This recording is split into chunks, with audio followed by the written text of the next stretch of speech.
আজ সকলের নজর রয়েছে জগন্নাথ ধামে, কারণ আজ প্রভু জগন্নাথ দেবের স্নান যাত্রা এবং এই স্নান যাত্রাকে ঘিরে স্বাভাবিকভাবেই পুরীতে জগন্নাথ ধামে সেখানে যেরকম মানুষের ভিড়, সেখানে ভক্তদের ঢল, সেই সঙ্গে বিভিন্ন জায়গায় যেখানে জগন্নাথ ধাম রয়েছে সেই সমস্ত জায়গায়, সেটা মাহেশ হতে পারে, মায়াপুর হতে পারে, সব দিকেই আমরা দেখতে পাচ্ছি মানুষের ঢল নেমেছে। বিশেষ করে পুরীতে সেই ছবিটা চোখে পড়ার মতো।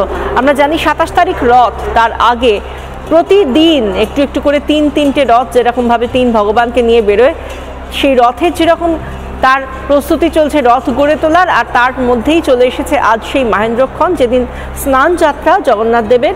সকাল থেকে ভক্ত সমাগম পুরীতে, সকাল থেকেই সাজো রব পুরী জুড়ে জগন্নাথ ধামে।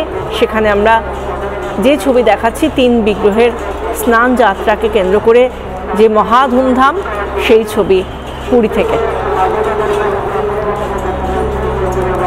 আজ বিশেষ শৃঙ্গার প্রভু জগন্নাথ, বলভদ্র ও সুভদ্রা রানীর। এই স্নানযাত্রার পরই শুরু হবে যে অন্তরালে থাকা প্রভু জগন্নাথের, সেই সময় শুরু হবে এবং তারপরই ভক্তের সামনে আসবেন ভগবান।